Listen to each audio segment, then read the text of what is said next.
सबसे पहले बात होगी सीमा हैदर की। सीमा हैदर की जो प्रेम कहानी है वो उसका सच क्या है सीमा हैदर का, ये सारी जांच एजेंसियां तलाश कर रही हैं। लेकिन इसी बीच सीमा हैदर जो है वो गायब हो गई है और लापता हो गया है उसका प्रेमी सचिन भी। सवाल ये उठता है कि आखिर सीमा हैदर सचिन को लेकर कहां चली गई है? क्या ये सीमा हैदर की कोई चाल तो नहीं है? रिपोर्ट आपको दिखाते हैं।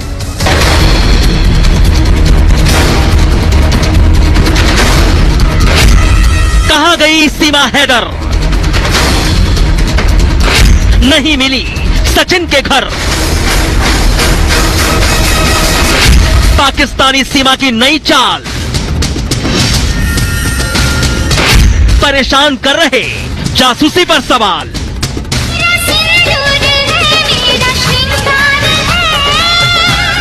नेपाल तक मैं लीगल तरीके से आई थी, वीजा लगवा के, बाकायदा टिकट करवा के। 3 साल हुए मेरे रिश्ते को, 2 साल हुए हमारी गहराई को। 32 घंटे हमारी व्हाट्सएप पे कॉल चलती थी। प्यार में आई हूँ और एक दिन सारी दुनिया, सारा भारत, सारा पाकिस्तान मानेगा। कल तक जो पाकिस्तानी महिला सीमा हैदर आगे बढ़ चढ़कर मीडिया के हर सवाल का जवाब दे रही थी, बड़े आत्मविश्वास के साथ सचिन से अपने इश्क का दम भर रही थी, आज वही सीमा हैदर अचानक से कहीं गायब हो गई है।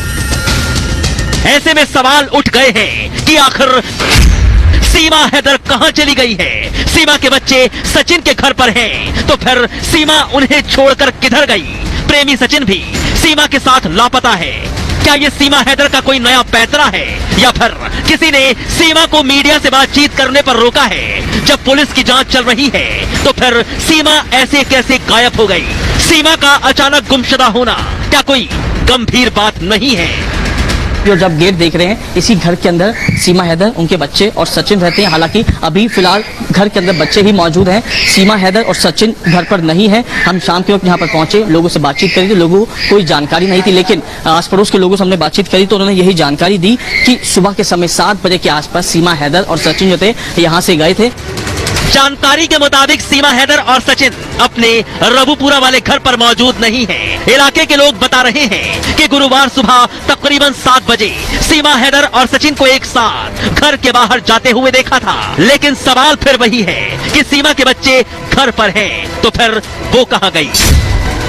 एक तरफ तो पाकिस्तानी भाभी सीमा हैदर पर पड़ोसी दुश्मन मुल्क की भेदिया होने का आरोप लग रहा है। सीमा हैदर की लव स्टोरी शक के कटघरे में खड़ी है, तो दूसरी तरफ सीमा हैदर का यूं अचानक गायब हो जाना मामले में नया ट्विस्ट खड़ा कर रहा है। सीमा हैदर की कहानी में इस वक्त कई सारी गुत्थी उलझी है, कई सवाल खड़े हो रहे हैं। क्या सीमा हैदर पाकिस्तानी जासूस है? क्या सीमा का ISI से कनेक्शन है? सीमा हैदर ने भारत में घुसपैठ क्यों की? क्या वाकई सीमा भारत के लिए खतरा है? वहीं अब पाकिस्तानी भाभी सीमा हैदर और हिंदुस्तानी सचिन मीणा की प्रेम कहानी में सियासी एंट्री भी हो गई है। सपा के पूर्व विधायक कह रहे हैं कि सीमा हैदर को जेल में डाल देना चाहिए, वो देश के लिए खतरा है। देश के लिए सबसे बड़ा खतरा है, इसको जेल में डाले भाई। ऑनलाइन गेम PUBG के दौरान पाकिस्तानी सीमा हैदर और भारत के सचिन मीणा की मुलाकात हुई। मुलाकात के बाद बातें हुई और फिर बातें प्यार में बदल गई। दोनों ने शादी का फैसला किया और फिर सीमा अपने 4 बच्चों के साथ बेहद शातिर ढंग से सरहद पार करती हुई भारत में दाखिल हो गई। लेकिन उसकी यही चाल अब उल्टी पड़ गई है, क्योंकि खुलासे के बाद सीमा हैदर के बयान और दस्तावेज उसको ISI का जासूस होने के कटघरे में खड़ा कर रहे हैं। Bureau report, Republic Bharat. और इसी बीच बात करेंगे बिहार की, जहां पर शिक्षकों की नियुक्ति को लेकर बीजेपी ने नीतीश सरकार को घेरा। लेकिन आपको बता दें कि किस तरीके से जब बीजेपी की तरफ से प्रदर्शन किया गया तब लाठियां भांजी गई उन कार्यकर्ताओं पर। लेकिन बड़ी बात यह रही कि उनमें से एक कार्यकर्ता की मौत भी हो गई, जिसके बाद बीजेपी इसको लोकतंत्र की हत्या बता रही है। रिपोर्ट आपको दिखाते हैं।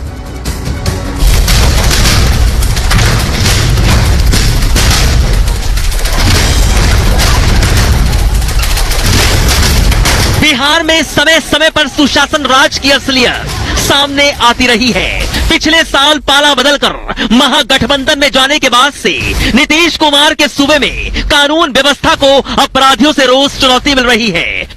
मगर इससे इतर नीतीश बाबू का ध्यान 2024 पर है, जो अक्सर ये कहते हैं कि देश का लोकतंत्र खतरे में है और उसे बचाना होगा।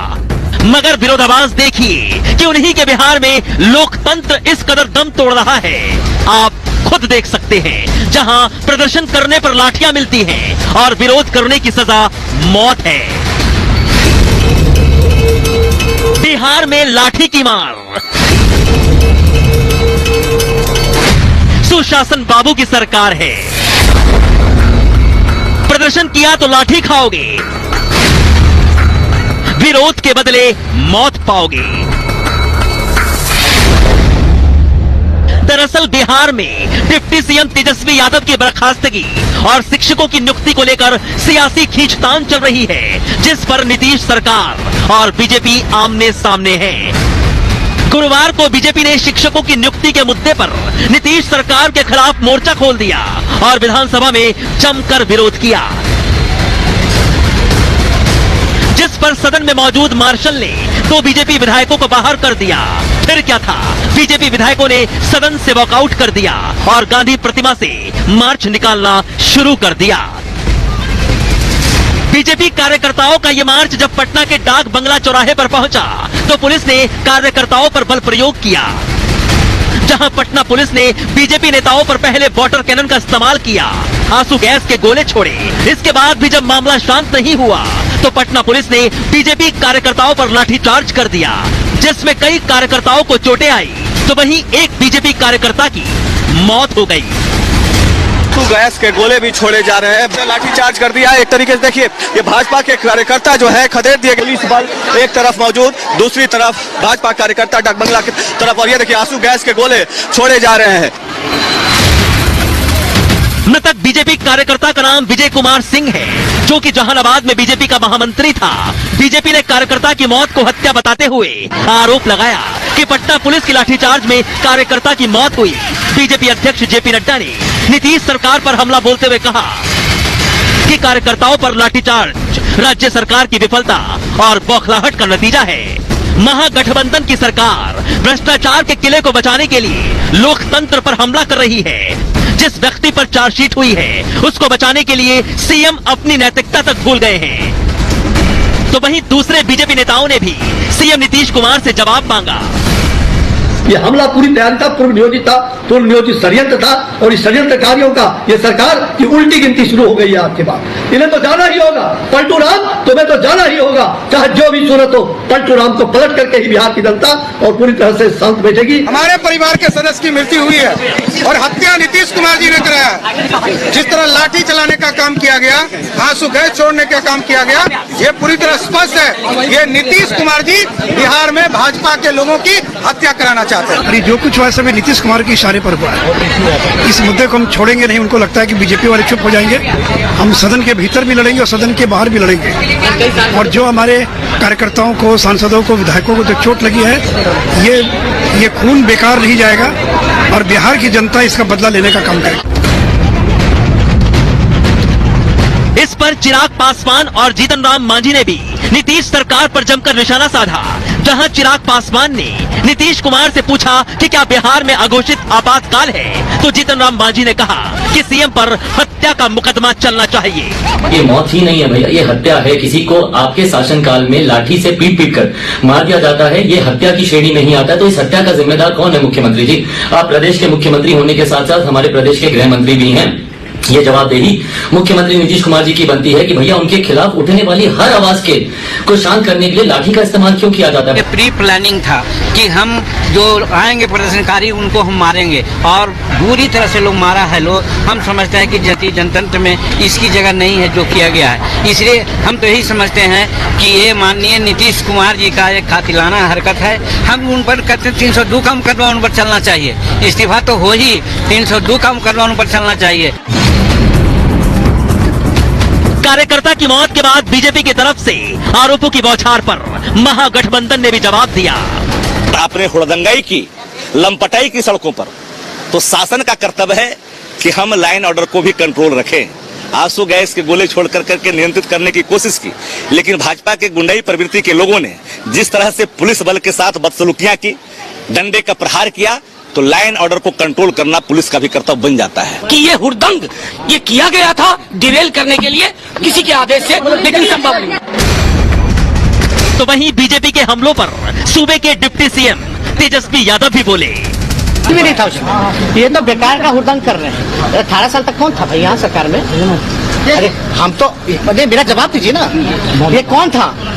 ये महागठबंधन की सरकार बनी है तब ना राज्य की तब बहाली निकाली गई, तब जो है राजकीय जो दर्जा जो है वो दिया जा रहा है। और कोई छोटी मोटी जो शिकायत होगी, संवाद कर रहे हैं हम, संवाद में साफ है कि बिहार में महागठबंधन और बीजेपी के बीच बार पलटवार जारी रहेगा, मगर लोकतंत्र में प्रदर्शन के अधिकार को अगर पुलिस की लाठी से कुचला जाएगा तो ये जनतंत्र के लिए ठीक नहीं। कम से कम उन लोगों के लिए लोकतंत्र बचाने की बात शोभा नहीं देती जो अपने ही राज्य में ऐसा करने में नाकाम होते हैं। Bureau report, Republic Bharat. और इधर देश की राजधानी दिल्ली पानी पानी हो गई है। पानी पानी ऐसी कि दिल्ली वाले डर रहे हैं। सैलाब धीरे धीरे दिल्ली को डुबो रहा है। मकान, दुकान, सड़कें सभी जलमग्न हो गए हैं और पानी पानी दिल्ली अब प्यासी रहने के लिए भी मजबूर हो सकती है। रिपोर्ट आपको दिखाते हैं।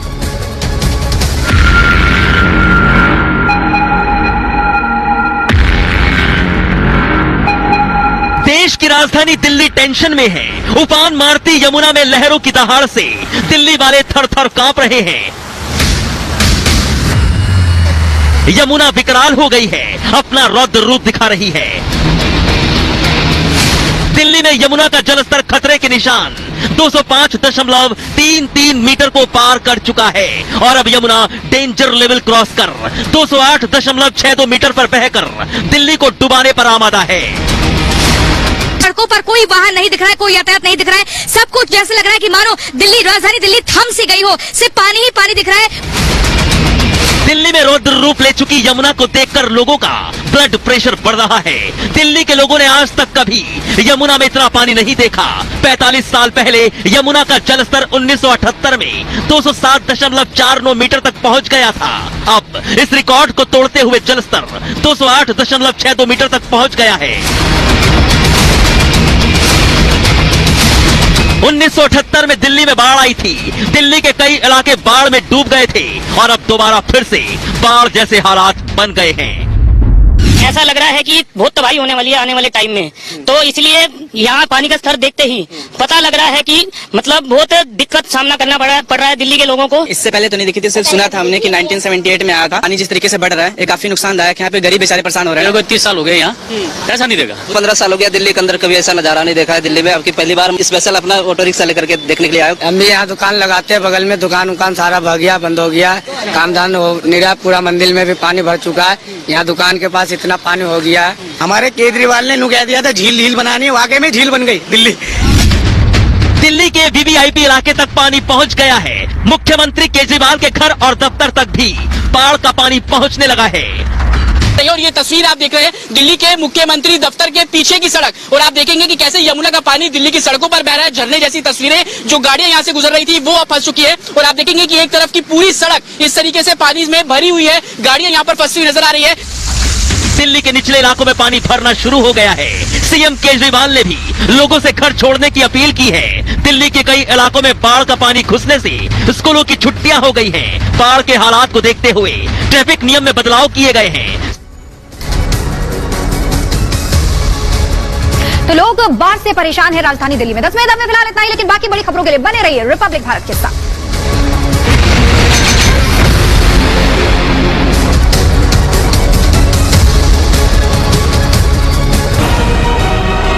मैं किसी सत्ता या सरकार या किसी सिस्टम के खिलाफ नहीं हूं। मैं उन लोगों के खिलाफ हूं जो इंसाफ की आवाज दबाना चाहते हैं। मैं उन लोगों के खिलाफ था और हूं और रहूंगा।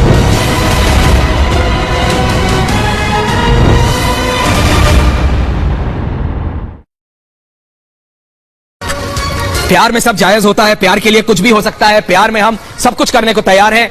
बहुत अच्छा है, सुनने में बहुत अच्छा लगता है। रियलिटी प्रीति जी मैं आपसे पूछ रहा हूं, आप भी एक महिला, हर सवाल का जवाब प्रीति प्यार नहीं हो सकता ना। We are talking about Pakistan. Aishwarya देखिए, प्रीति पांडे जी, प्यार जो आप शब्द बोलते हैं ठीक है, लोग ये सुनने में बड़ा अच्छा लगता है कि सीमा में नहीं बनना चाहिए। आप चाहे कलाकार की बात कर ले, चाहे क्रिकेट की बात कर ले, चाहे अब ये सीमा जी की बात कर ले। जब पाकिस्तान की बात आती है तो संदेह अपने साथ, पाकिस्तान नाम के साथ संदेह आ ही जाता है। पहली चीज मुझे ये बताइए कि इनके सर्टिफिकेट में इनकी जो शादी की डेट है वो 2015 है और जो ये लोगों को बताती फिर रही है वो 2014 है। उम्र से लेके, उम्र से, मैं भी ये देख रही हूँ जी, उम्र से लेके हर चीज के बयान पे जो ये बार बार अपना बयान बदल रही है, वो क्वेश्चन मार्क है। एक सबसे साधारण चीज जो किसी भी साधारण व्यक्ति को समझ में आ जाएगी वो ये है कि एक महिला जो 5वीं पास है, अपने 4 बच्चों को लेकर पाकिस्तान से निकलती है, कई इंटरनेशनल बॉर्डर क्रॉस करते हुए सही सलामत सुरक्षित भारत की सीमा में चली आती है।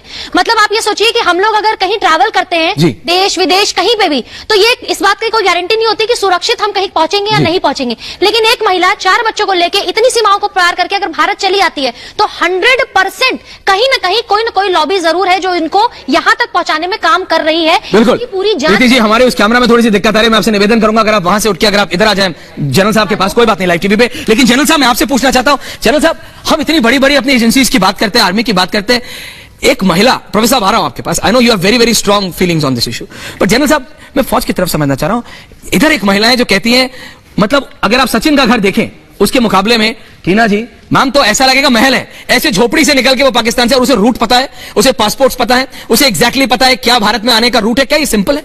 मतलब is it that simple general साहब? एकदम नहीं, एकदम नहीं। पहले तो मेरा ओपनिंग सेंटेंस ये होगा कि she is a highly trend, professionally trained ISI agent. ये अव्वल दर्जे की कलाकार है, 5वां क्लास पास, 4 लैंग्वेजेस जानती है, एक्टिंग में माहिर है। देखिए जब अभी मीडिया पे आ रही थी तो किस तरह से पल्लू ले रही है, हिंदुस्तान के सनातन कल्चर को दिखा रही है।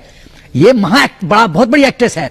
ये विश्व कन्या के रूप में हिंदुस्तान की तरफ आई है, और मैं बहुत ब्लंटली बोल रहा हूं, शी इज सेकंड इशरत जहान। और ये मोदी जी किसके टारगेट पे हैं? और वाई जेवर एयरपोर्ट? ये नेपाल से यदि नियत साफ था तो ये सिंध से दुबई, दुबई से नेपाल, नेपाल से इंडिया, और नेपाल बॉर्डर से फिर NCR, फिर जेवर एयरपोर्ट जहां पर मैक्सिमम फौजी रहते हैं ताकि उनको हनी ट्रैप करो और एक नेटवर्क बनाओ स्लीपर सेल्स का। ये तो खुले आप ये कि लव लव लव लव क्या बकवास लव का हो रहा है? लव एक स्मोक स्क्रीन है, उसके पीछे ISI की साजिश है। कुछ हमको 1 मिनट देना और यार जी, बोलिए इंपॉर्टेंट क्वेश्चन जी। यदि नियत साफ है तो ये रास्ता क्यों नहीं वीजा के लिए अप्लाई किया? बोल दो मेरे को इश्क हो गया है, मैं आ रही हूं, बोलो, ओपनली डिक्लेयर करो। दूसरी बात, 2 मोबाइल का तोड़ना, 4 सिम का तोड़ना, उसके बाद हॉटस्पॉट का यूज करना, VoIP का इस्तेमाल करना। मैं फौज का रिटायर्ड जनरल हूं, मुझे अभी तक VoIP नहीं आता है, ना हॉटस्पॉट के बारे में पता था। These are all red flags. These are all red flags. और ये सवाल जब पूछा तो वोट क्या चले जाते? वही तो चले जाए, लेकिन सवाल तो पूछेंगे। हर सवाल का जवाब प्यार नहीं हो सकता प्रोफेसर साहब। जनरल साहब वापस आऊंगा आपके पास। प्रोफेसर साहब हर सवाल का जवाब नहीं, मैं प्यार नहीं हो सकता हर सवाल का जवाब। मैं आज देश से एक बार फिर वादा करता हूं कि सच के लिए रिपब्लिक की लड़ाई कभी कमजोर नहीं, क्योंकि हमारे लिए राष्ट्र सर्वोपरि है। रिपब्लिक के खिलाफ साजिश रचने वाले हमेशा हारते रहेंगे।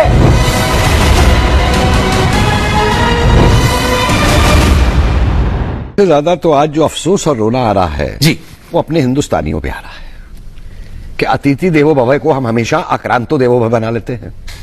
वो बेटी है, वो मोटोरोला भारत का सबसे अच्छा 5G स्मार्टफोन ब्रांड। 2 दिनों के फ्रांस दौरे पर पेरिस पहुंचे प्रधानमंत्री नरेंद्र मोदी। ओरली एयरपोर्ट पर फ्रांस की PM एलिजाबेथ बोर्न ने किया स्वागत, PM को दिया गया गार्ड ऑफ ऑनर। रक्षा खरीद परिषद ने फ्रांस से नौसेना के लिए 26 रफेल लड़ाकू विमान और 3 सबमरीन खरीदने को दी मंजूरी। कल पेरिस में दोनों देशों में हो सकता है समझौता। पटना में बिहार पुलिस की लाठीचार्ज में बीजेपी कार्यकर्ता की मौत, कई नेता हुए घायल। बीजेपी ने नीतीश सरकार पर लगाया बर्बरता का आरोप। दिल्ली में यमुना नदी में बाढ़ से निचले इलाके डूबे, सरकार ने स्कूल कॉलेज को रविवार तक बंद किया। नोएडा में कल स्कूलों को बंद किया गया। और 2024 लोकसभा चुनाव से पहले बीजेपी की बड़ी तैयारी, पसमानदा मुसलमानों के लिए यात्रा निकालेगा बीजेपी का अल्पसंख्यक मोर्चा। क्योंकि सीमा से सवाल तो बहुत सारे पूछे जा रहे हैं, उनकी हिंदी को लेकर पूछे जा रहे हैं, उन्हें हिंदी उनकी इतनी स्पष्ट कैसे है, इतनी साफ कैसे है। उनसे सवाल ये भी पूछे जा रहे हैं कि वो कैसे 5वीं पास है लेकिन उन्हें इतना ज्ञान है, वो अंग्रेजी के शब्दों का भी इस्तेमाल करती हैं। सवाल ये उठा कि सीमा पाकिस्तानी कलमे से अनजान कैसे है, सीमा को इस्लाम के बारे में कैसे नहीं पता है। उनसे जब पूछा गया कुरान पढ़ने पर, उन्होंने हमसे ही बोला, रिपब्लिक ने उनसे सवाल पूछा और उन्होंने बोला कि मैं अब हिंदू हूं, कुरान नहीं पढ़ूंगी। उन्होंने कहा कि मैं अब नहीं पढ़ सकती हूं। और पहले उन्होंने शायद इस पूरे मामले पर कैसे पर्दा डालने की कोशिश की। जब हमने उनसे सीधा सवाल पूछा तो उन्होंने चुप्पी साध ली थी। उन्होंने पहले कहा कि मैं भूल गई हूं, मुझे आता नहीं है। बाद में जब फिर से सवाल पूछा गया तो उन्होंने कहा कि मैं कुरान सिर्फ रमजान में पढ़ती हूं। और उन्होंने कहा कि अब मैं नहीं पढ़ सकती हूं, आपको सुना नहीं सकती हूं, क्योंकि मुझे अब मैं हिंदू बन चुकी हूं, इसलिए मुझे नहीं सुनाना है। सूरा फातिहा नहीं सुना पाई सीमा, ये भी मैं आपको बता रही हूं। अब इसके मायने क्या समझे जाए, मेरे साथ एक बार हाजी जी स्टूडियो में आ गए हैं, बरखत रिहान स्टूडियो में। मैं हाजी साहब आपसे पूछ रही हूं, बैरिस्टर साहब से भी मैंने पूछा, पाकिस्तान से जुड़े हैं हमारे साथ, लेकिन हिंदुस्तान में भी और पाकिस्तान में तो मुझे लगता है कि हर किसी को पता है हिंदुस्तान, अगर आप मुसलमान हैं तो आपको अगर कहा जाए कि कुरान की कोई आयत सुनाई जाए, मुझे लगता है बच्चा सुना पाएगा। ये मुमकिन है कि ना सुना पाए?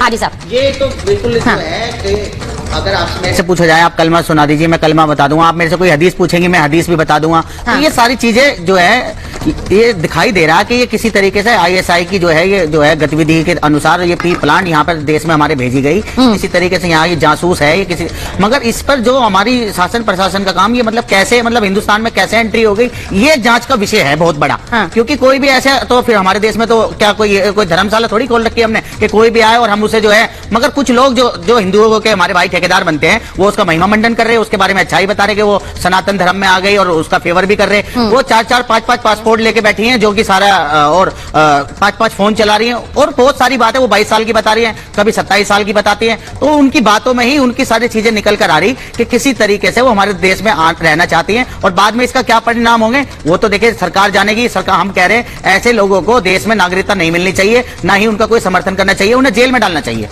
आप ये कह रहे हैं समर्थन नहीं करना चाहिए, ये आपकी बात है, आप इसलिए बोल रहे हैं क्योंकि वहां बहुत से लोगों ने उन्हें कहा कि भाई ये तो अब हमारी बहुरानी है, ये तो अब हिंदुस्तान नहीं जाएगी, लेकिन सब कुछ कानून के दायरे में होगा। अगर यहाँ रहने की इजाजत मिलेगी तो वो भी कानूनी रूप से। लेकिन मैं बरखा जी आपके पास आऊं उससे पहले मैं एक बार राना अली जोहेब के पास चली जाती हूँ। राना जी, जब उनसे पूछा गया है, मैं इसलिए सीमा हैदर की बात कर रही हूं जो अब सीमा सचिन हो गई है हिंदुस्तान आकर, यहां पर लॉ एजेंसीज उन पर क्या एक्शन लेंगी वो मुझे नहीं पता है, लेकिन उन्हें यहां पर उनको लेकर कई सवाल हैं। और आज जो सबसे चौंकाने वाली बात जो सामने आई है वो ये कि उनसे जब कुरान के बारे में पूछा गया और उनसे कहा गया कि कोई आप कुरान की आयत सुना सकती हैं या कुछ एक लाइन कोई भी बोलकर बता सकती हैं, तो उन्होंने कहा मुझे नहीं आती है।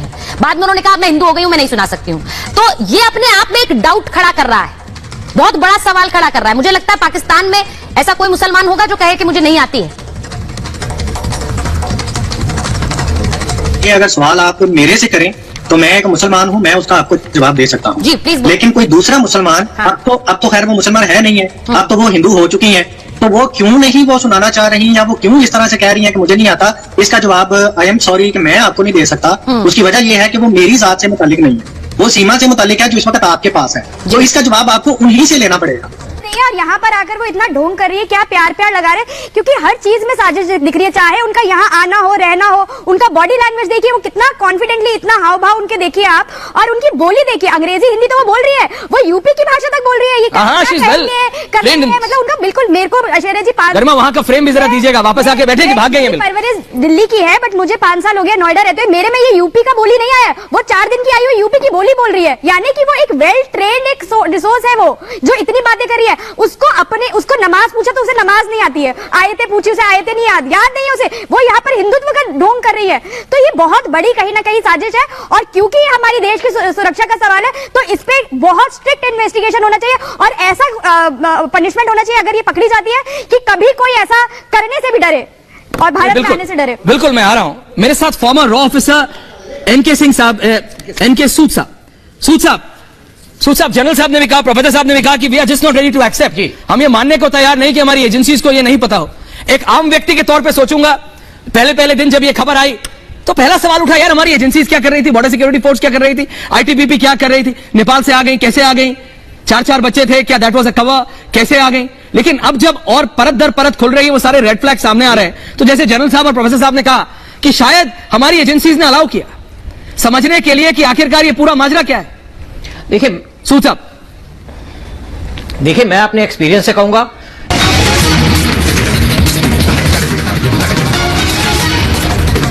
प्रधानमंत्री मोदी ने पेरिस में फ्रांसीसी सीनेट के अध्यक्ष गेरार्ड लॉचर से मुलाकात के बाद पीएम एलिजाबेथ बोर्न के साथ की बैठक, दोनों में कई मुद्दों पर हुई चर्चा। आज रात राष्ट्रपति मैक्रो के साथ डिनर भी करेंगे पीएम मोदी।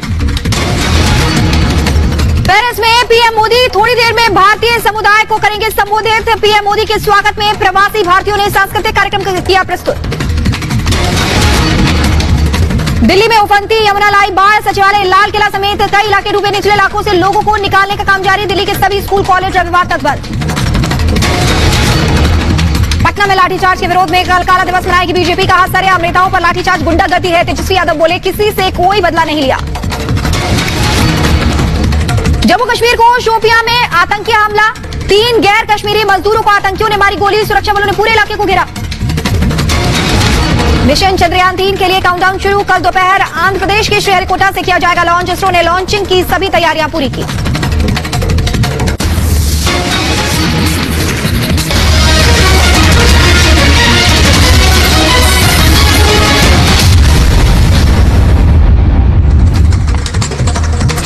रिपब्लिक भारत देख रहे हैं आप, मैं हूं आपके साथ शिखा शर्मा। पाकिस्तानी सीमा हैदर पर सस्पेंस लगातार बरकरार है।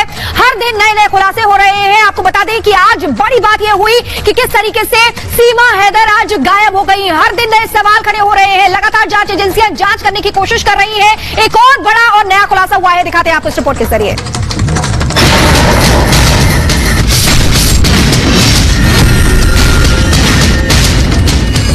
पाकिस्तानी सीमा ने हिंदुस्तान में हलचल मचा दी है और कई सवालों को जन्म दे दिया। जासूस और एजेंट होने के आरोप और सीमा के तमाम दावों की सच्चाई जानने के लिए रिपब्लिक भारत ने पाकिस्तान को अपने कैमरे में कैप्चर किया। पड़ोसी मुल्क के शहर कराची में हमारा कैमरा सीमा के घर की ओर बढ़ता जा रहा था। ये गलियां और रास्ते वही हैं जिनसे कभी सीमा हैदर गुजरा करती थी, मगर हमारी मंजिल है दर्शकों को सीमा का घर दिखाना और ये सच जानना कि क्या वाकई वो बातें सच्ची हैं जो सीमा हैदर अपने बारे में कहती रहती हैं। मैंने 12 लाख में घर बेचा था। ये 12 लाख रुपए से तो यहाँ इनके चक्कर में लग गए। सिर्फ मेरे पे $150 थे जब मैं नेपाल में एंट्री हुई। संकरी गलियों में घूमते हुए और पता पूछते पूछते आखिरकार सीमा का मकान हमें मिल गया, जहाँ पर वो किराए पर रहती थी। पाकिस्तान का ये घर 2 महीने पहले तक सीमा हैदर का ठिकाना था, जिसमें सीमा हैदर और उसके 4 बच्चे रहते थे। सीमा के पाकिस्तानी मकान मालिक ने हमें उसके बारे में कई चौंकाने वाली बातें बताई। नाम हमारा मंजूर हुसैन है। 3 साल से हमारे घर में रहती थी। उसका अब्बू सुचंदा था, उसने अब्बू ने घर लिया मेरे से किराए पे, वो इधर बेची थी। जिस सीमा पर भारत में जासूसी का शक जताया जा रहा है वो कैसी थी, पाकिस्तान में वो कैसे रहती थी, कैसा उसका रहन सहन था, या हाव भाव किसी संदिग्ध गतिविधि में शामिल होने का इशारा तो नहीं करते थे। सीमा हैदर दावा करती है कि 12 लाख रुपए में उसने अपना मकान बेच दिया और उसी पैसों से उसने भारत आने का टिकट खरीदा और उसके बाद वो नेपाल से होते हुए उत्तर प्रदेश में दाखिल हो गई। लेकिन अगर वो किराए के मकान में रहती थी तो फिर उसका कौन सा घर था जो उसने बेचा है?